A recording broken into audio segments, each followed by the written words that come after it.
Hi, folks. It's Mary Rowe from the Canadian Urban Institute speaking to you from a very chilly Toronto, although I think my blood has just gotten thinner. I had 2 weeks in the West, and we'll see that we have a domination of the West coming in on this session today to talk about the next C. We're out of COVID, and now we're into climate.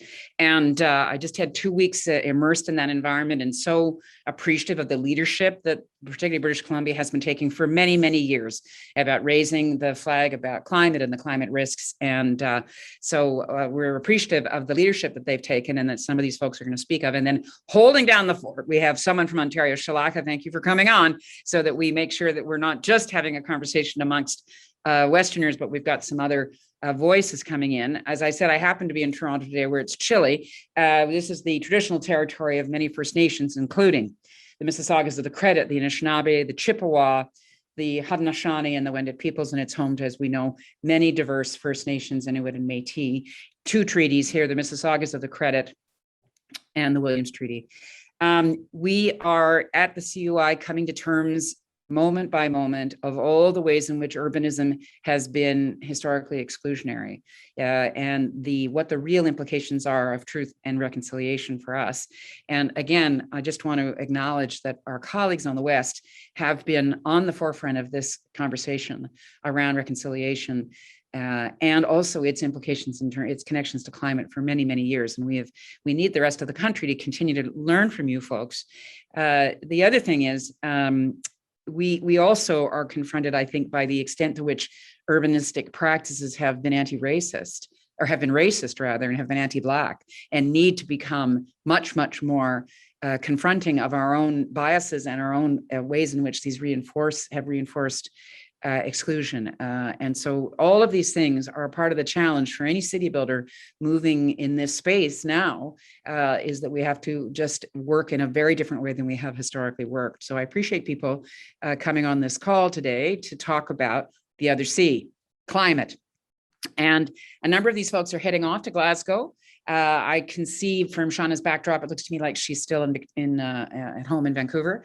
But I'm going to start by each of you just telling us a little bit about, I guess, what I think the audience needs to hear. And everybody, just a reminder that the chat is open and lots of people are checking in to tell us where you're tuning in from. That's always valuable for us to have. We tape these sessions. They're available for viewing afterwards. And a lot of people do watch them late at night. They watch them, or classes watch them. So we encourage people to participate in the chat so that the panelists can respond, and I will feed into the chat. Just remember, we post the chat too. So anything that goes there stays there, and we appreciate people's candor. And we also appreciate people sharing ideas and resources, and you have a whole parallel universe over there, you chat people, so please use it. So I'm going to ask each of the group to talk to us just briefly about where you think we're at in terms of the climate discussion. We have a new minister. What does that mean? There's a big delegation going from Canada. A number of these folks are going to Glasgow next week. So talk to us about what you think the challenges are, and maybe start to share with us your perspective as we approach COP26. So I'm going to start, if I can, with Rick Lochtenberg. And also just identify where you're coming in from and what your role is. So Rick, over to you first. Thanks. Thanks, Mary. It's great to be here. I am Rick Lochtenberg, City Councillor in Nelson, BC, on the traditional territory of the Sinixt, the Ktunaxa, and the Syilx. And I'm the founder of Climate Caucus, which is a national network of mayors and councillors across Canada focused on climate action, and a member of a number of climate-focused committees like the UBCM Climate Action Committee and the BC MCLC. A lot of letters there. So my perspective, very briefly, is coming from the city and looking at what multi-level action looks like in terms of climate. We've traditionally seen this as an international problem, but with the collective action problem inherent in climate change, the fact that this is a social dilemma, as it were, in terms of how do you get people to look beyond their personal self-interest to act collectively. I don't think we've ever had a challenge as big as climate change. And every time we make these commitments, we once again see that individual or parochial self-interest tends to take over and undermine action, which is why cities are so critical. We are used to mobilizing our communities to act for the common good.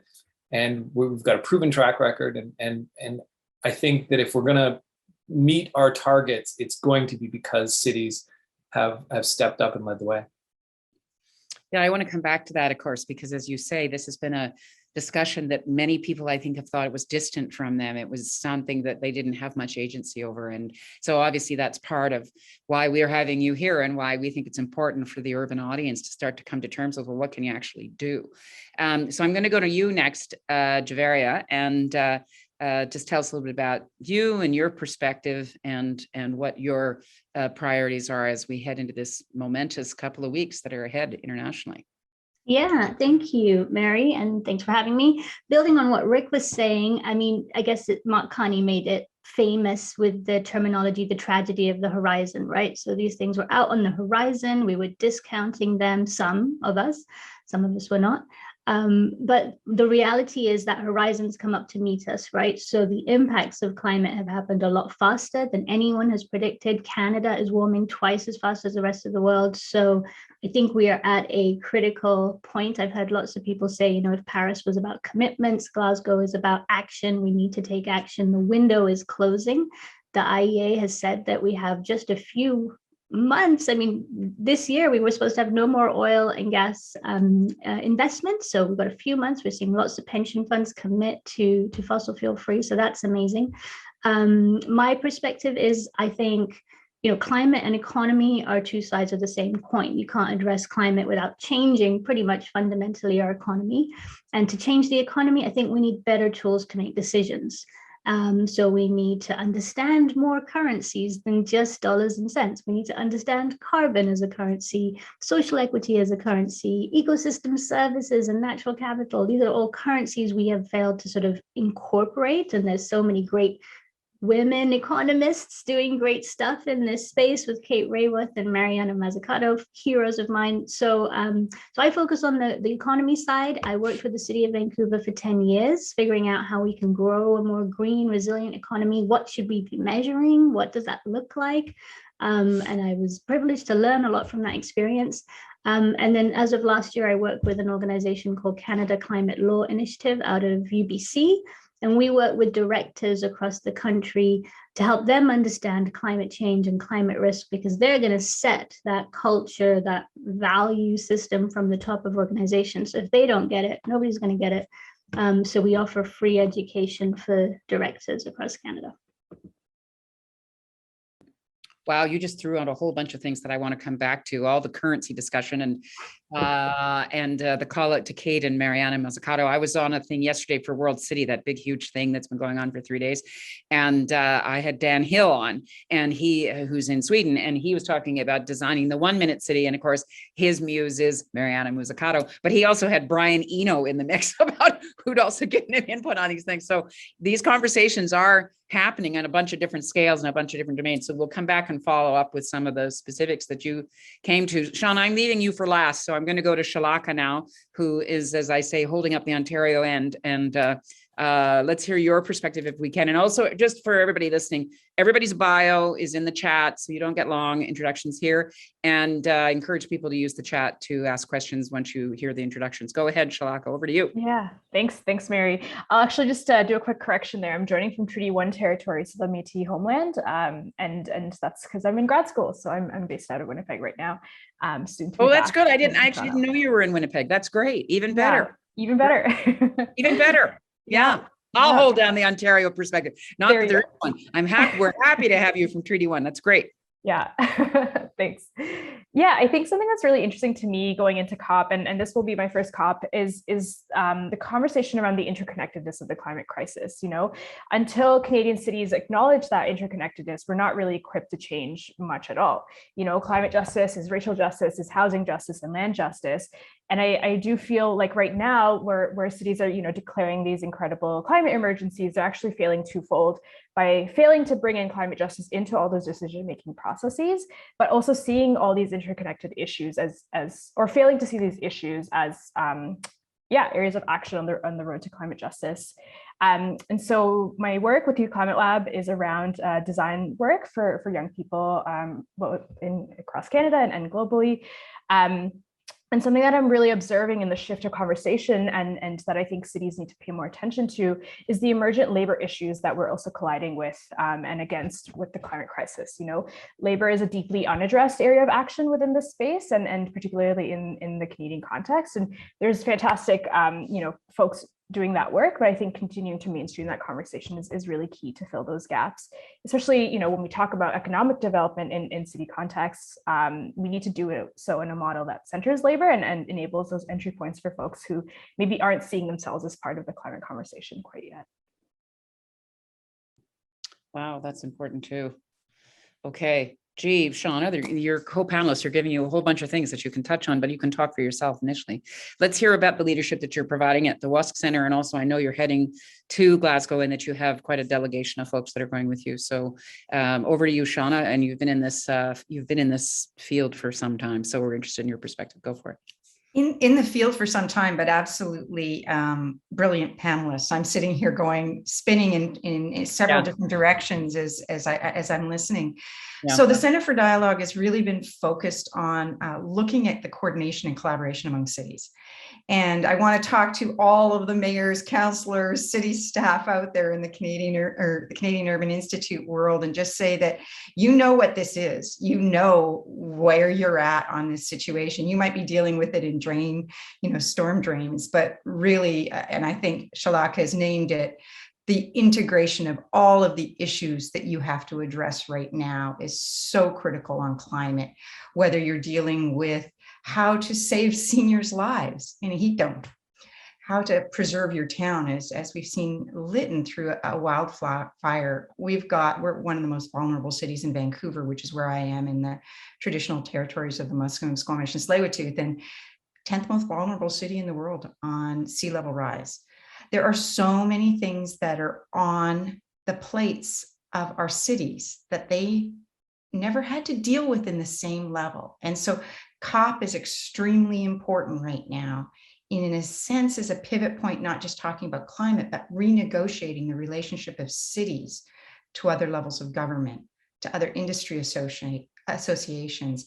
And it may be the entry point is climate, but really you're touching in on health, racial equity and justice. You're touching in on housing, affordability, all of those issues that cities are on the front line of having to address. So it's such a critical moment. And I don't want us to lose that, because it's really easy to see COP as this big, oh God, it's just another big conference.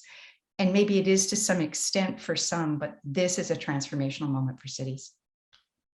So let's zero in on that. And Abby Slater's put a question in here about gender lens. So I'm sure that folks will want to weigh in on that too. But before we go to that, Abby, we'll get to it. Don't worry.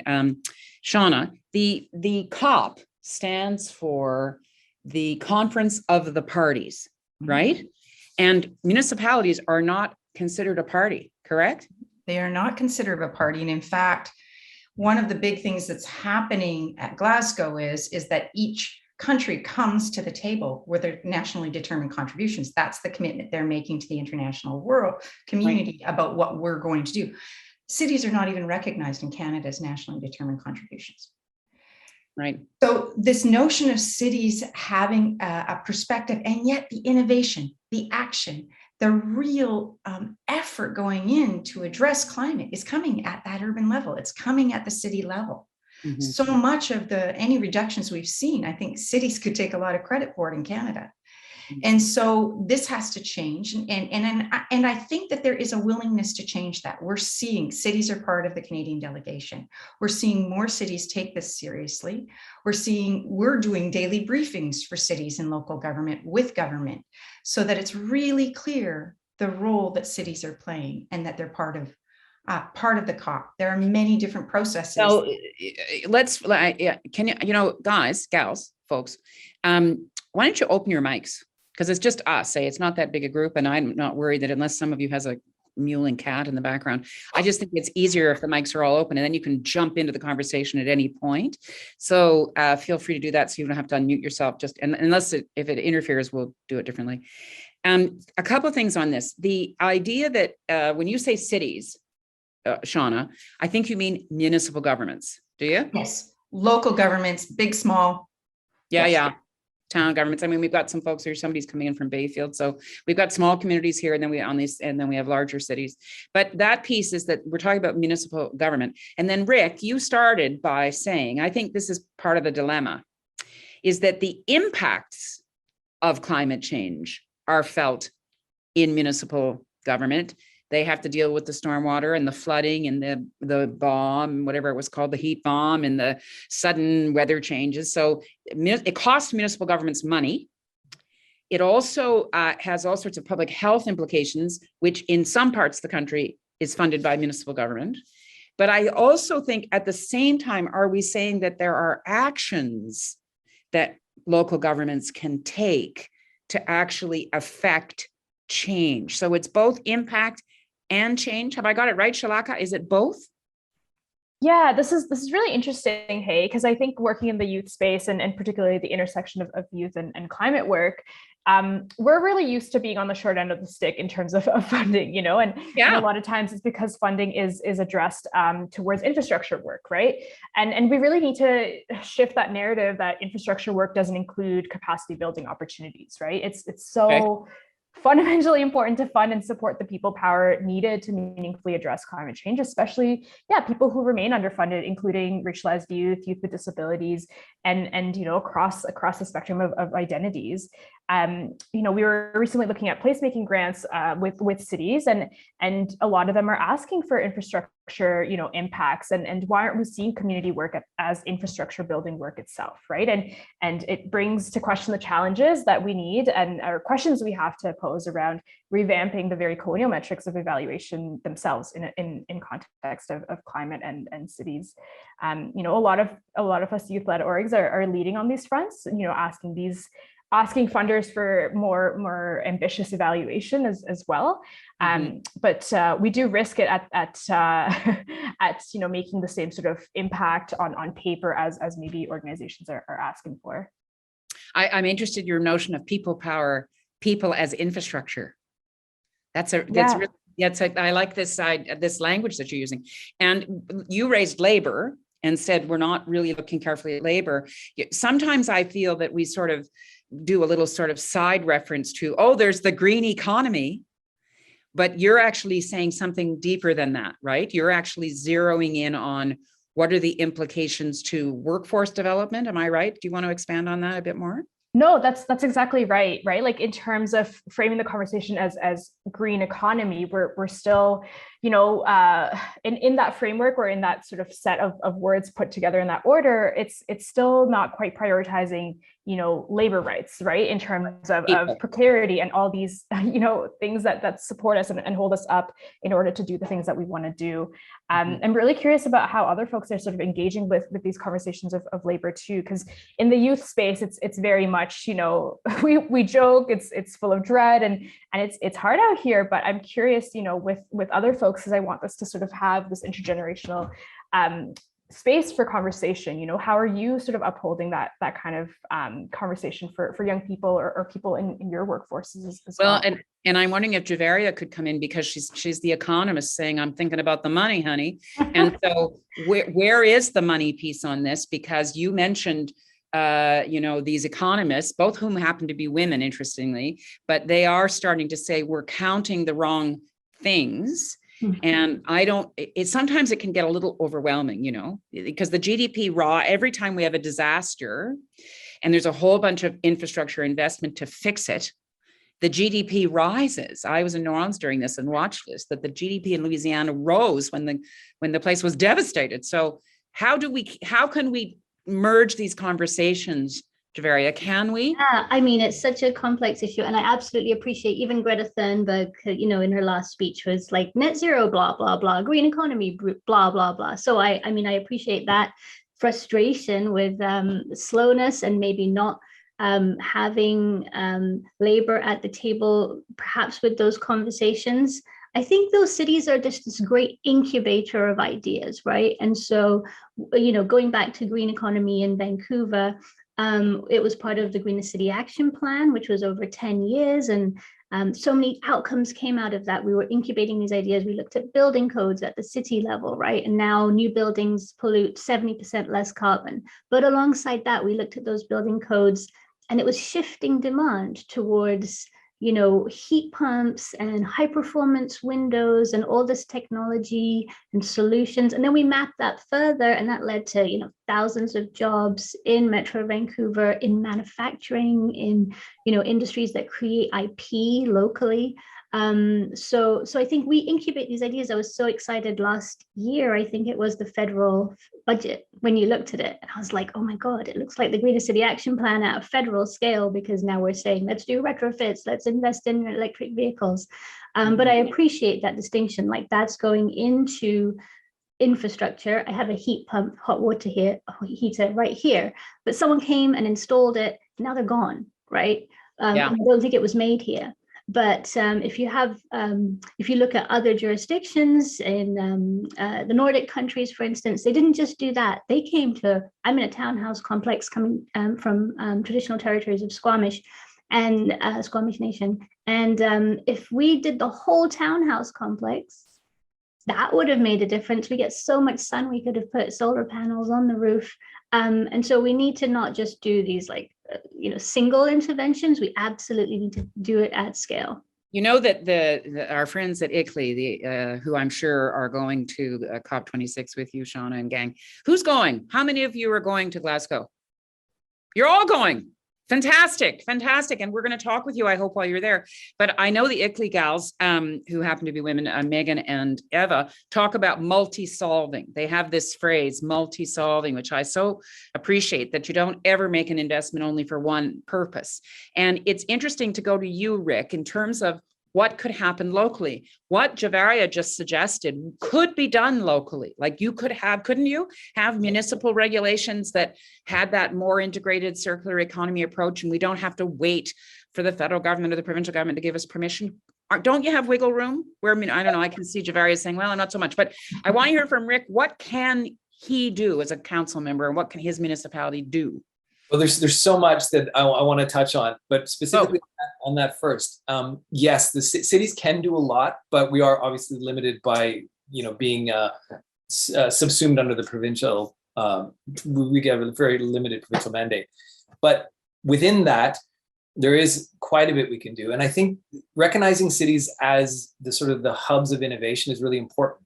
And because coming along with that, cities have the opportunity to experiment and try things. And what's often forgotten in government is that failure is just as important as success. And we often are really risk averse, or we only wait till something's proven before we take a stab at it. Mm-hmm. But we need to transform that in Canada and around the world so that cities are willing to take more risks, knowing that they've got some backstop from higher levels of government. Well, during COVID, they did take risks, right? They had to, because there were certain urgent situations, and they did. I mean, everybody said it was like a big global pilot. People tried stuff, but I hear you on that, you know, you want governments in some way to be risk averse. You don't want them to go and try something, because if it fails, it can affect millions of people. But this kind of speaks to, can we get this down to smaller units and try some stuff where you minimize some risk? And then if it works, how do you quickly get it to... Yeah. I can give two quick examples of that. The first is related to Nelson is fairly unique in Canada in that we own our own power generating utility. We have our own dam. And so our city council is also the board of directors for that utility. And it gives us the ability to try things that no other municipality can try. And the big utilities don't want to try because they're too big. And so we piloted a demand side management program called EcoSave 8 years ago. We're really trying to push retrofits, and the building retrofits. What we found was the uptake. The marketing was really difficult. We had to experiment with a lot of things. We finally clicked on something that really worked, which was tying an e-bike program, an e-bike subsidy program into it. So we now give up to $8,000 for the purchase of an e-bike, and we use that opportunity to talk to people about, now that you're on the path to climate action, look at all this other great stuff you can do. And our uptake on retrofits just went way up. Now, how that kind of impacts the federal government, we're already sort of sharing that idea, and more governments are picking up on it.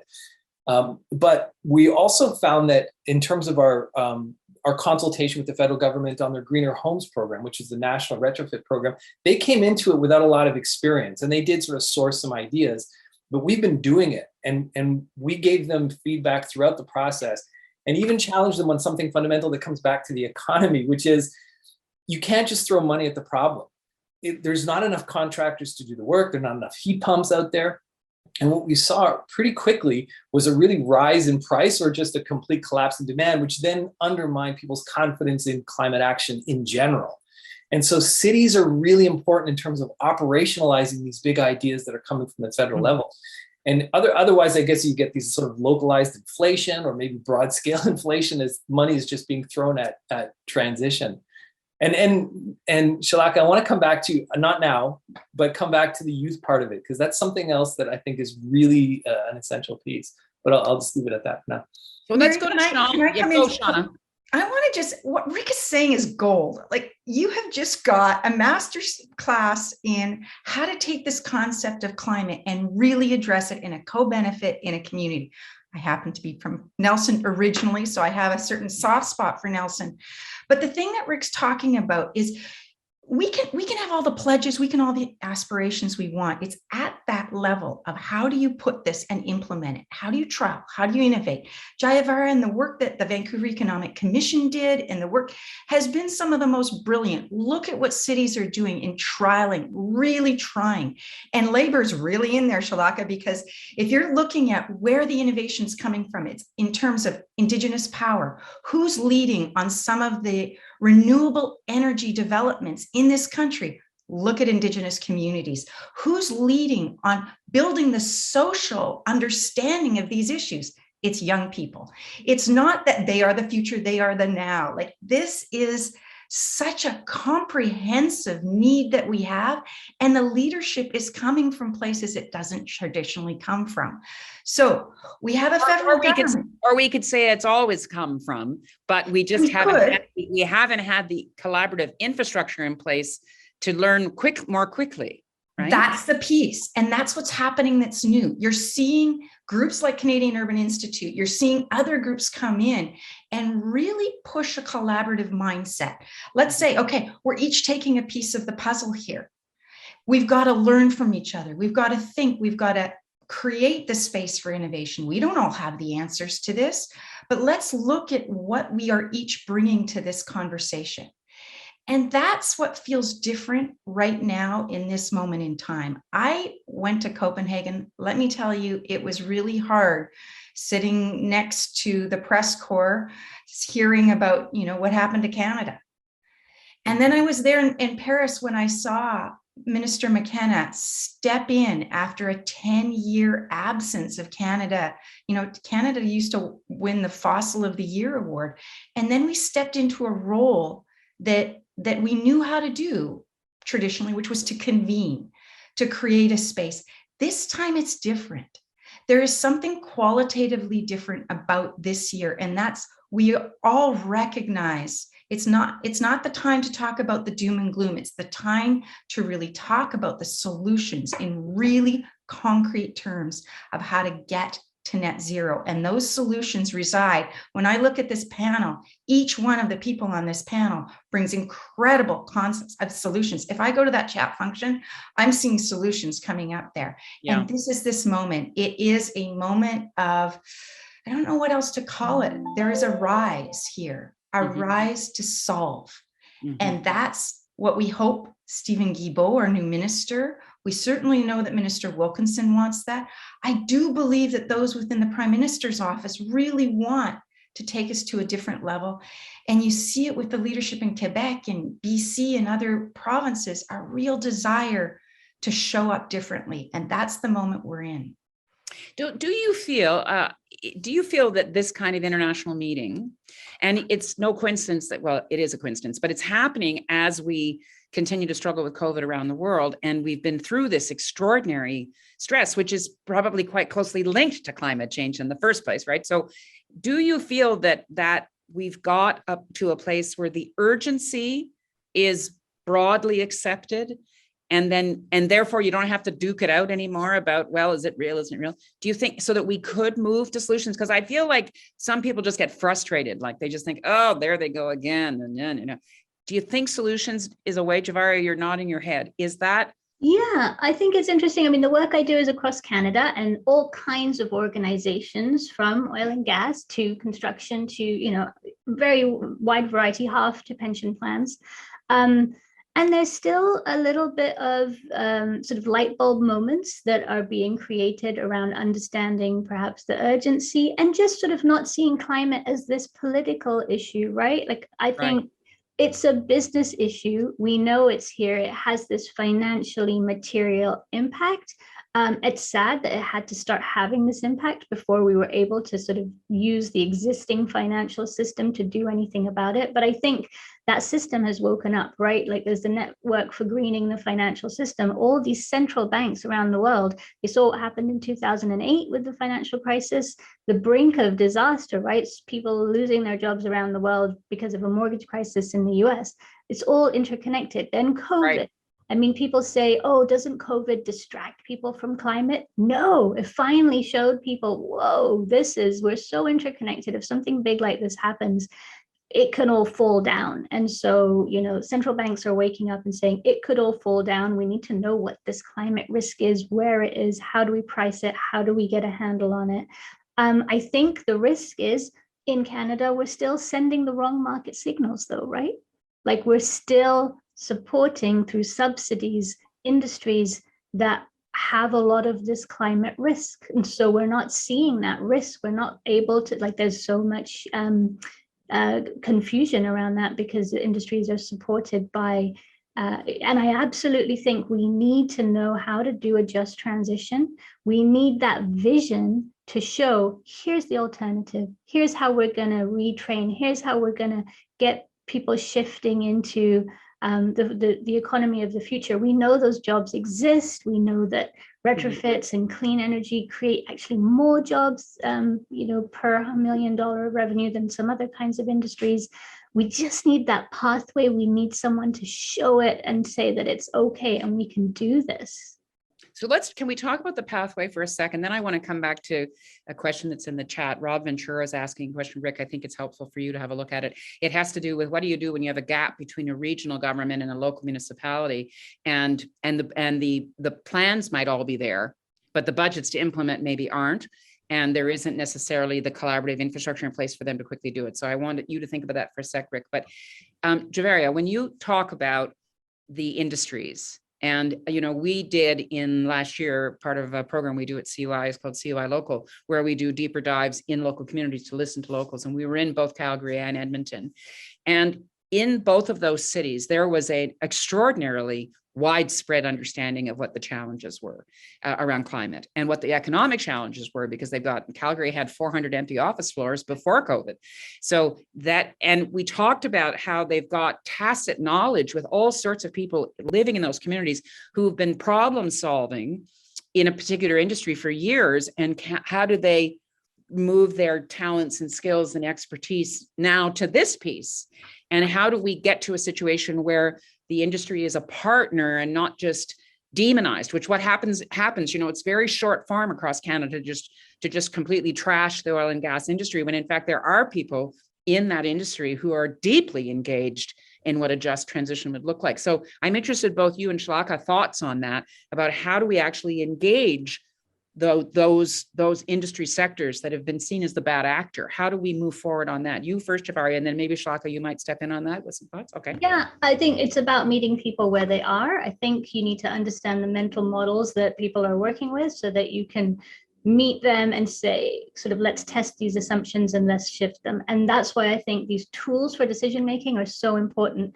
At COP, there will be an announcement from the International Financial Reporting Standards Foundation. They set the standards for accounting, so that currency we were talking about earlier, and they're establishing an international sustainability standards board. So they're going to say, like, we've got lots of information. People, cities report with CDP on climate. Other organizations have used other standards. They've been around for a long time, but we're getting to a point where it is now convening. A lot of these bodies are joining together, and now there's going to be an international standard. They'll focus on climate to start with, so we can all start talking the same language. And now this idea that we don't have the data, it's no longer an excuse. The data is there, it's getting standardized, it's getting comparable, it's getting consistent. This is really important. Accounting developed over thousands of years, right? And it's an important tool. And now we've had a few decades. We're accelerating the timeline. This, I think, will be a really important tool, and that headquarters may come to a Canadian city as well, which will be exciting to watch for. That's interesting. This notion of counting, and Abby's comment earlier about gender, you know, Marilyn Waring is an economist from New Zealand, I think no longer alive, but wrote a big famous book called If Women Counted, right? And so it's not like this is a new discourse. We haven't really been counting the right stuff for some time, and we adjust and we adjust and we adjust. What do you think, Shlaka, about engaging the industry? I heard Martha Hall Finley on the CBC this morning talking about what Suncor is trying to do. Do you have a sense of that? What is your perspective in that? There you are in Winnipeg. You're closer to the industry there. What do you think the way is to engage them? And then Sean, I'm going to come to you. Go ahead, Shlaka. Mm-hmm.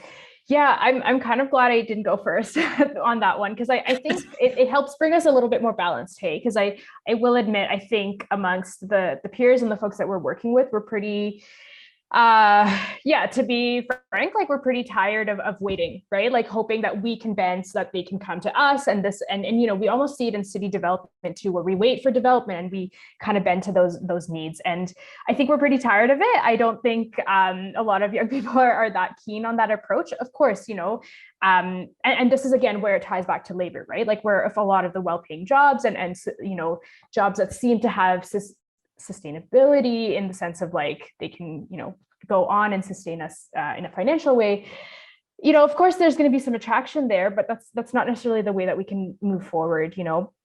And I think something that I really like that you said, Javeria, was around decision making, right? And I want to bring in an important thing that we've been talking about in one of our programs at Youth Climate Lab around the 7-generation principle, right? So that the decisions that we make today need to result in a sustained world 7 generations in the future. And there's been a lot of conversation that this isn't just about decision making at, you know, local, regional, international levels, but also in relationship building. So where every decision should result in sustainable relationships for 7 generations in the future. And one more thing I want to share is a quote by Marianne Kaba, which is around, you know, when we're trying to transform society, we can't, you know, we have to remember that we ourselves have to transform, right? And so our imagination of what a different world can be is pretty limited right now because we're just so entangled in the systems that we're trying to organize to change, right? So I think while I think it's you know, that's what you sort of presented, Javeria, is like a very important side of things. But I think kind of speaking for the folks that I work with more closely, we're pretty tired of bending. We want to move past that a little bit and sort of lead with that 7 generations principle. But you know, systems do flip. I mean, they can flip quite quickly. And if you think back when there used to be horses and buggies operating in cities, and it was causing all sorts of environmental awfulness. And then they invented the combustion engine, and suddenly a lot of things changed. You know, same with public health. Once they realized that cholera was being spread by contaminated water, they got a hold of that, and then things can change quite quickly. And I keep wondering if this COVID phenomenon that we've experienced that threw us onto these platforms and put many people into a sort of smaller footprint of living, is that going to hasten us quickly into a new place? And the other thing, Shlaka, that I'm sure you think about too in terms of labor is every retail business and service business in this country and in the United States and in Europe can't get people to work. So something big is happening here, right? People are thinking differently about what kind of work they want to do. So it's all happening around us. Anyway, Shauna, any insights from you on this? Well, it's interesting because I think there's an innovation that's emerged just before COP, which is the non-proliferation treaty on fossil fuel development. And we heard Sephora Berman do a TED talk on that, which is using a traditional foreign policy instrument, the non-proliferation treaty, to get the kind of attention, mainstream attention on something that is critical, which is, if we are going to address this issue, if we're going to keep Nelson from burning, and Nelson's very close to burning, one of the most vulnerable towns in terms of a wildfire, if we're going to keep that from happening, we can't continue to invest in fossil fuel development. And as we did the generation energy dialogues with citizens across the country, I have to say some of the most innovative thinking came from Alberta. Yep. And it was from citizens in Alberta who worked in the fossil fuel industry, who said, we know that this is going to cost money. We know we have to make this transition. We want the commitment of the people and the governments around us to help us in that transition. And that's the piece that I think is really this new government, it has to get to that transition. It really needs to start thinking about those local communities that have to make that transition. And now I am very optimistic about this moment, but I'm also optimistic because I don't have a choice. I don't feel like sitting on the West Coast that there is a choice. Yeah. This last year has been hell, absolutely hell for local governments. Hell, I don't know how else to say it. How do you protect people from dying from a heat dome? How do you protect people from saving their homes? Mm-hmm. How do you deal with the labor changes that have occurred in our forest industry because of the pine beetle? Mm-hmm. You can go on and on and on. And so the choice is not there. This is not a choice. It is a time of action. And so that's where then I can shift to the optimism. Because if I need to go looking for ideas, I can find them. A number of years ago, I was part of a movement called Renewable Cities. It was about creating commitments to 100% renewable. We wanted to go beyond the commitments and beyond the pledges. And we started to look around the world. Where were the examples of cities actually transitioning? And you can find them.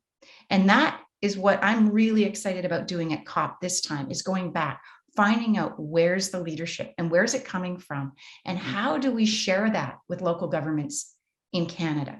How do we share that? So we're going to be recording every single night from COP with Canadian Urban Institute, with our partners, ICLEI, C40. We're going to be briefing every single night, 6:30 p.m. Glasgow time. Any local government, anyone can tune in to that briefing, and we're going to try and bring some of the best thinking to Canada and really help local governments here and all of the people that make up our local governments. Because when I'm saying local governments, I'm not just talking about councils and mayors. I'm talking about the whole community that makes up our local governments. Well, and we will be posting on COI's website, and we'll be sending a blast out, just letting people know that daily briefing is happening, and that people can, and of course the media will be full of it. We all know that. But Shauna, in terms of a sort of outcome for Canada, and this notion of trying to, we're not seen as a party to COP, but we're obviously a party.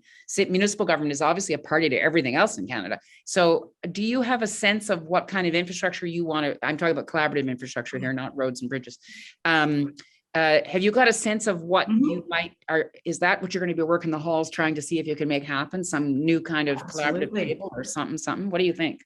So first of all, cities have been really clear on what they want. They want integrated planning. They want to see climate in every single strategy that we come out with. There's no longer this separation. We want integrated planning. Yes, money, but we want performative targets next to that. It's not just an issue of money. It's money that is addressed to actually decreasing GHG emissions in this country. Can I just back you up on integrated planning? I mean, I think when I hear integrated planning, we have planners on the call here who will throw in their ideas too, but I'm assuming you mean planning that has a climate lens, but also has an equity lens, has an economic development lens, has a reconciliation lens. Yeah. What was the last one? Reconciliation. So racial equity, justice. Yeah. So all of those things, but also that we don't, back to multi-solving, that we don't just say, well, we're going to invest in transit or we're going to invest in housing. We have to somehow have these things all linked together so that we have more compact environments, you consume less carbon, you have more access to better jobs for everybody, and that you address all this, It's a really beautiful Venn diagram. Maybe Shalaka can do that when you guys are there. You can. Well, this is why I'm glad Mary Rowe is the head of the Canadian Urban Institute, because you've been thinking about this. You know what that integrated planning is. And one of the beautiful things, Mary, that I'm seeing is that the more we talk together, the more I'm seeing us collectively develop that shared sense of how we move forward and what each of our roles are within that.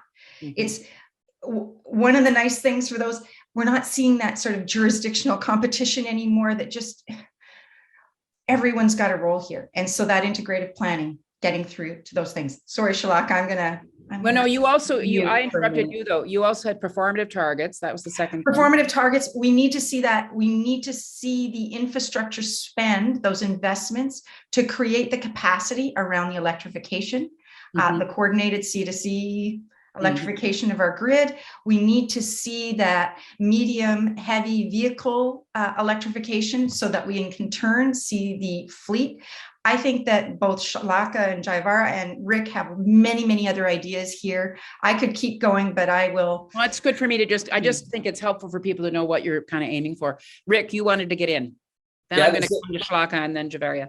There's so many good things there, Shauna, and Shalaka too. I just want to sort of come back, and then I'll reconnect to what our goals are at COP. So I want to come back to the youth component of this, because I think that's going to be really important, has been really important. Youth have been leading. Greta's a great example of that. But also I think youth are at this point now where they're like, what next? Like there's so much they've been asking, now they need to, I believe, step up and start to own their leadership. And one of those programs that we've been pushing and really supporting here in Nelson, in fact, I'm on the board of, is the Youth Climate Corps. The idea is to develop the young people, provide this sort of leadership training and actual paid employment, good paid employment to do climate work. And that's both on the adaptation side, whether it be like wildfire mitigation work, or on the mitigation side, including sort of developing the skills around retrofitting and so on. What we've been finding, we've run the program for almost a year now, 2 cohorts, that young people are ready to go, but there's this disconnect. The people who have come into the program are already convinced. They're already there. They've already started the trajectory of their career. What we need to do is take it down a step and start engaging with high schoolers, I think, and build this kind of program right into secondary education. Like yes, we need to transform the economy, we need to transform industry and all that stuff, but I think we need to transform the school system as well, so that young people are not just learning about this, but they're learning the practical skills that we need to affect the transformation. And so that's something I think we can continue to talk about at the national and subnational level as well. Then coming back to some of our specifics on what we hope to achieve at COP in terms of, I think, tightening and building the web of interconnection between the subnational governments. So much positive. You mean subnationals within Canada or subnationals with other places? Around the world. Around the world. The cities connecting, like the C4 is a great example of an organization that's sort of tied and brought cities together to share information. And even beyond that, I think there's so much in terms of decision-making frameworks that the C40 has shared around, that allows local governments to effectively multi-solve and prioritize and evaluate and manage change. But I think we're just sort of at the beginning of what's needed to be done, because it's been a kind of emissions and social justice, thinking of it in terms of economics, but we also need to very much bring in the planetary health components, like what is the impacts we're having on biodiversity and ecosystem services and so on. And I think that kind of sharing and finding, like Shauna, what you're going to be doing, finding the cities that are really working. We need to highlight those cities, put them on a pedestal as much as we can, and start emulating them like as soon as possible. Thanks everybody for putting good links into the chat. It's really helpful. And a couple of other things. Shauna, you mentioned Sephora Berman, I think a TED Talk, if you could just put her name into the chat. And also, Shalaka, you mentioned a book, an author, Mark Carr. I didn't quite get it, but if you can remember who it is, can you put it into the chat? That'd be great. Rick, when you talk though, I can just feel myself feeling overwhelmed. So I'm interested what the antidote is to feeling overwhelmed. Like if we want to get at regular folks doing regular things, somehow we mobilized a whole world to start wearing masks. Like we did it, right? And we somehow adjusted to social distancing. Are there equally profound steps that we could move quickly to? Shalaka and then Javeria. Yeah, I thanks Rick for those prompts. Just in relation to that, for folks who are interested in the chat, I've dropped a infiltration manual that Climate Caucus and Youth Climate Lab worked on last year around getting young people excited about mobilizing around climate at the local level, because it poses very different barriers than maybe some other levels of action. And if people are interested in sharing that with communities, please feel free. We've worked really hard on that resource, and it's been quite great. I really like what you were saying, Rick, about, like young people needing to take action. And I really also want to say here that Indigenous youth have been doing this for a very long time. It's embedded into a worldview and a way of being. And I understand that Greta has sort of been like the face of that, but I also want to make sure that we're not just centering, white environmentalism in this conversation. In terms of sort of mobilizing around, like getting people and particularly young people mobilized around climate, I think something that we're really excited about at Youth Climate Lab is engaging on climate finance at COP26. So climate finance being the local, national, and transnational financing drawn from public, private, and alternative sources of funding that supports mitigation and adaptation actions around climate. And the reason we're really interested in this is because it puts into action that piece around, we've been raising our voices, we've been mobilizing, we've been putting our bodies on the street. When our youth is sort of being wasted away in this pretty taxing and very deep grieving process in relationship to the climate and to our world. And so in mobilizing climate finance, we're working on understanding and demystifying and breaking down those barriers to accessing capital. And we're really keen on working cross-sectorally in this arena with institutional champions. So if you are on this call and you're an institutional champion and keen on climate finance, happy to get in touch. But I think that's a really key mechanism around moving this conversation from, for this conversation around climate action into actual action, particularly for young people. Great. Javeria. Yeah. Oh, so many things. When it was 50 degrees here and we woke up on Canada Day and heard about Lytton, it was obviously this is devastating, death and destruction.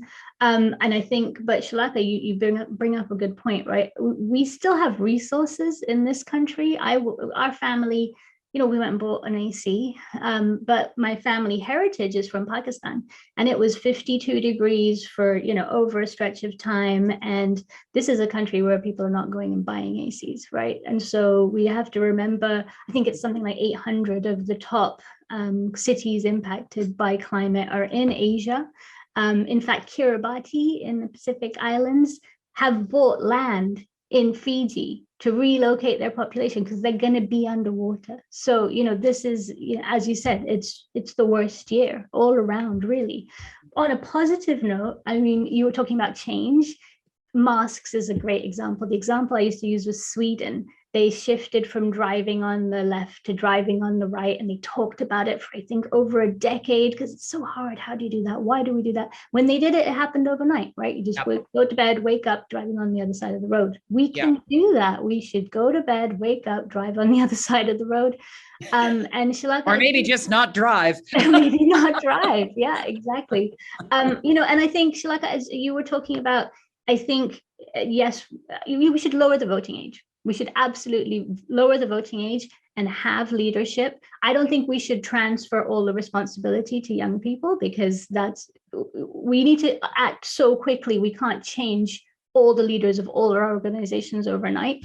But whether a leader is young or old, we do need to have self-aware leaders. I think you're absolutely right. Culture is set at the top, and leaders will set that culture. In a parallel discussion, 30% of adults still are bullied in the workplace. How are we going to get people working towards goals like climate, like equity, if they don't feel safe when they go to work? So we need to change lots of things at the same time. We need to cultivate this good leadership.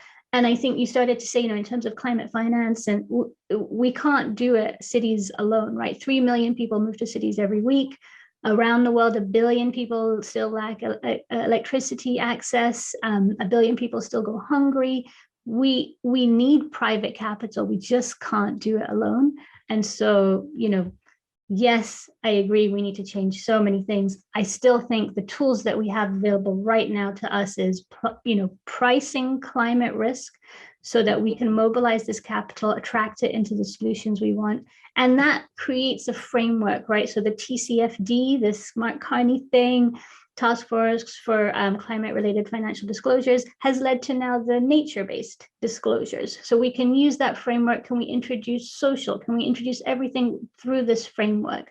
And yeah, I appreciate the frustration, and I know it can't happen fast enough, but we're, let's not drive on the wrong side of the road.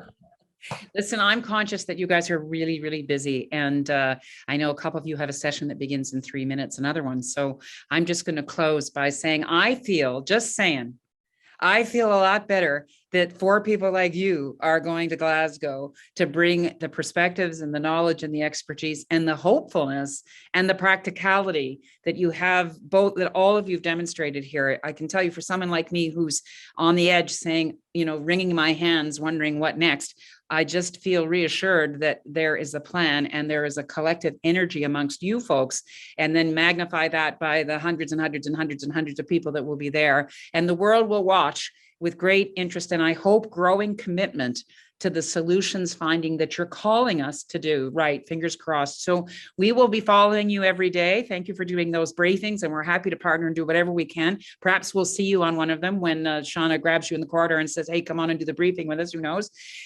We'll publish this as we suggested. And if other people on this call, in addition to these panel folks, have suggestions about other ways that we can support all of our colleagues that are going to be in Glasgow, let us know at CUI. We'll do whatever we can to hold you up and support you in your efforts as you carry the torch for us next week and the week after. So best of luck. Thank you so much, Shauna, Javaria, Shalaka, and Rick. Really great to have you on.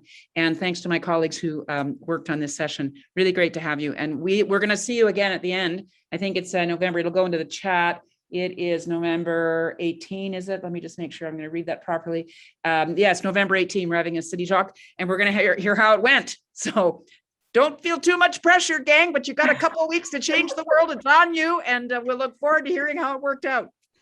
Thanks so much, Mary. Any privilege. Thank you. Thanks, everybody. Bye. All the best. Bye. Bye-bye.